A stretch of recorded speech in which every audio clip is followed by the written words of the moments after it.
9:49.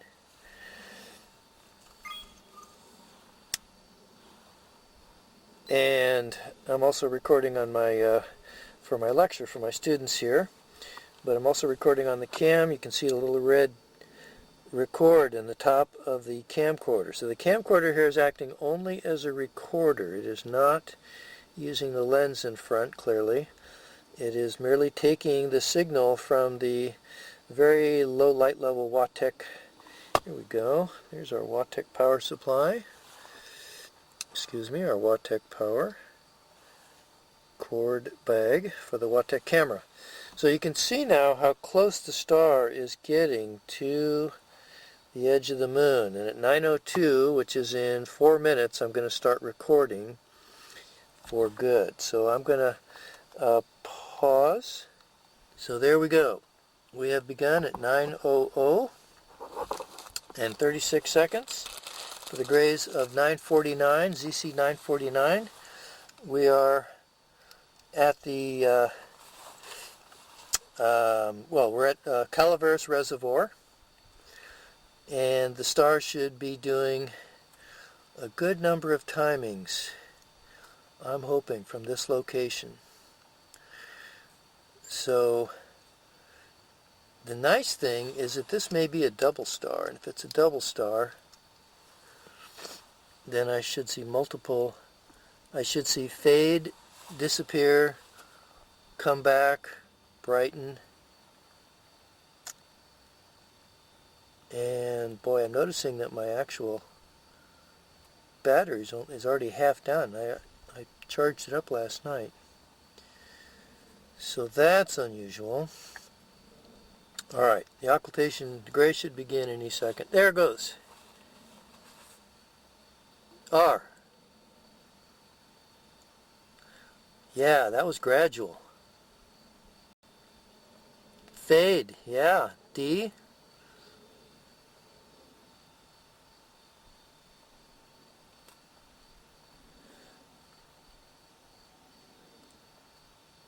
So on the leading side of the moon, there was some flat stuff. I was hoping to get a bunch of timings.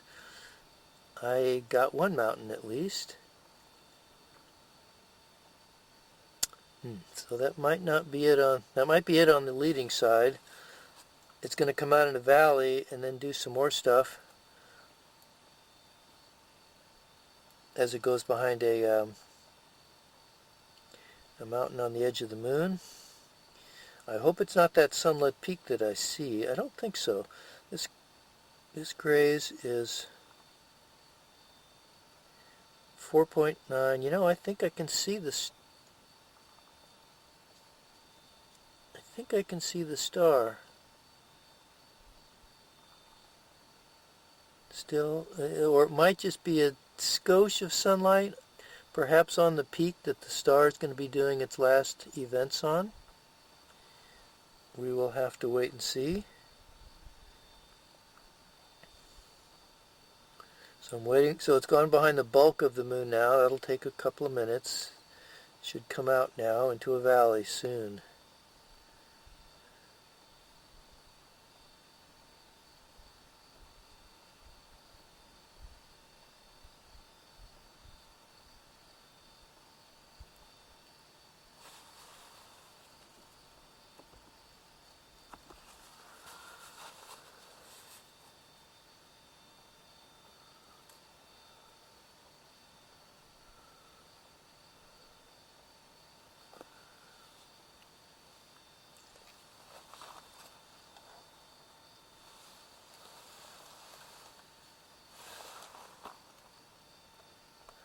Moon's creeping a little bit too much into the picture. Going to bring it down. At auto exposure, the more moon is in the picture, the more it will cause the exposure to go down. Boy, oh, there it is.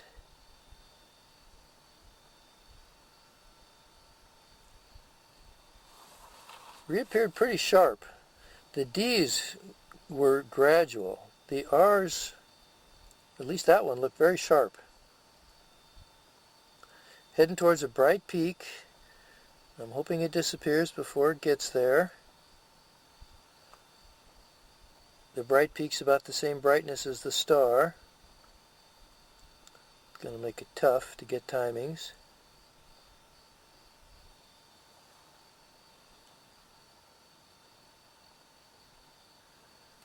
Boy, they're all... Oh, there it goes. It did disappear before it got into the bright peak, but yeah, I was worried about that. Couldn't tell. It's still a good 2 degrees on the dark side, but that peak is high enough it caught sunlight. Now it's probably going to reappear on the bright side of that peak, so I'm going to have to get photometry of that by difficulty. No, I think it's now separating from that peak. I don't know if I got an R there. Yeah, if I study the photometry well enough, I'll bet I'll get it. But I'm thinking that's it. I'm thinking we got the whole thing there. So there's the star.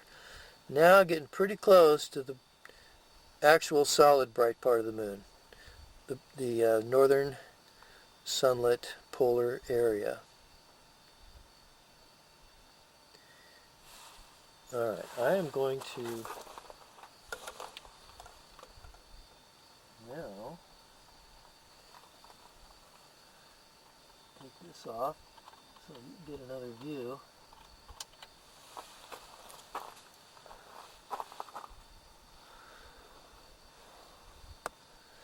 So there is the northern cusp of the moon, and the target star is now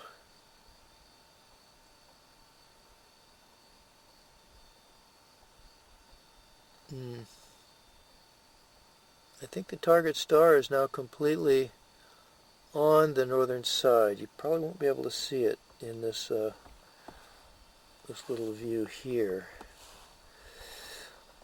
On the little power shot. This is not an ideal camera for doing this kind of thing. I'm photographing off the LCD screen, and but the graze is definitely over. So I'm going to pause this one.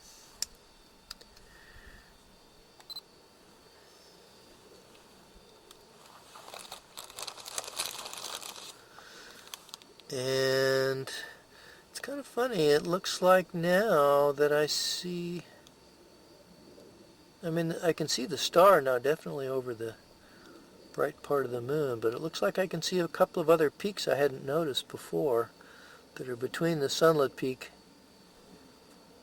and the bright part of the moon. So it'll take looking at this on a full screen to really see what's going on. But anyway, it looks like we got 6 timings. So that 6 events, 3 mountains. And I'll try and clean up this video and show it to you guys later. I'm going to go ahead and shut this off now. Alright, so I'm recording again because now you can see the star far enough onto the bright limb that it's clearly separated from us. So that's kind of cool. So there's your star, and what's happening is the moon, of course, is moving in this particular setup with all the reflections and whatnot. The moon is moving up, and so it looks like the star is moving down across the moon, and it just grazed the dark side of the moon, about 4.5 degrees of angle measured from the center of the moon onto the dark side, and you saw it disappear and reappear and disappear again, and very slowly. So that indeed does look like this was a double star like they suspected, or it was a large diameter star, but I don't think so. I think when I look at the data, which I'll eventually do, put it through LiMovie and do the analysis and look at the photometry, I think I'm going to see it going up and down. Okay, my battery's almost gone. I'm not sure why this battery has died so quickly. Alright, I'm shutting her down.